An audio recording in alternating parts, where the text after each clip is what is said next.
শাওনের পাশ করাটাই যদি মিষ্টি খাওয়ার কারণ হয়, তাহলে প্রথম মিষ্টি মুখ করার অধিকার আমার নয়।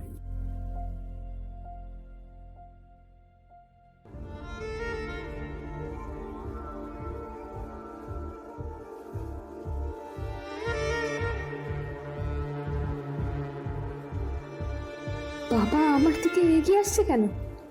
তাহলে কি নিজের হাতে আমাকে মিষ্টি খাইয়ে দেবে?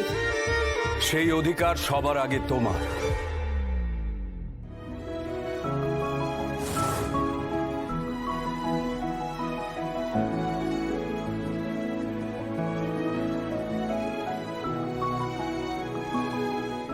স্যার আমি চাই শাওন ম্যাডাম আবার পড়াশোনা করে পরীক্ষা দিক। তুমি এই কথা কেন বলছো? আমি চাই স্যার আপনি আপনার সমস্ত অপমানের যোগ্য জবাব দিন।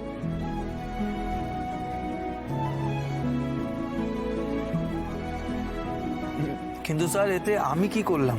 তুমি তো দায়িত্ব নিয়ে বলেছিলে ও পাশ করবে। তোমার কথা শুনেই ওকে সুযোগ দিয়েছিলাম আর একবার পরীক্ষা দেওয়ার। তোমার বোনই ওকে পড়িয়েছিল, সেই কারণেই ও এত ভালো রেজাল্ট করেছে। So the credit goes to you. Sir আমি দায়িত্ব নিয়েছিলাম ঠিকই, কিন্তু পরীক্ষায় পাশ করার ইচ্ছে, তার জন্য দিন রাত অক্লান্ত পরিশ্রম, এগুলো তো শাওন ম্যাডামই করেছে। খুব মন দিয়ে পড়াশোনা করেছেন স্যার, তাই জন্য তো এই গ্রেড মার্কস নিয়ে পাশ করেছে। তাই এর কৃতিত্ব শুভেচ্ছা দুটোই ওনার পাওনা স্যার।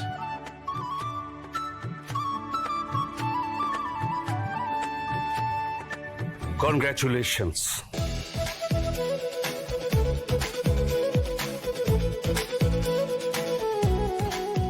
আজ হয়তো আমার দিকে তাকাচ্ছ না, কিন্তু আমি জানি বাবা, একদিন তুমি ঠিক আমার দিকে তাকিয়ে কংগ্রাচুলেশনসটা বলবে, মাথায় হাত রেখে মন থেকে আশীর্বাদও করবে। দাদা এই দেখো আজকে রেজাল্টের খবরটা নিয়ে মিডিয়া রিপোর্ট করেছে। এই দেখো শহরের সরকারি বিশ্ববিদ্যালয়ের আন্ডারে থাকা কলেজগুলিতে আজ সাপ্লিমেন্টারি পরীক্ষার ফল প্রকাশিত হয়েছে। জানা যাচ্ছে 90% ছাত্রছাত্রী উত্তীর্ণ হয়েছেন। শিক্ষামন্ত্রী বীরেন্দ্র চক্রবর্তীর মেয়ে শাওন চক্রবর্তীও এই পরীক্ষা দিয়েছিলেন। চমকপ্রদ ফল করে এই পরীক্ষায় উত্তীর্ণ হয়েছেন, সর্বোচ্চ A গ্রেড মার্কস পেয়েছেন।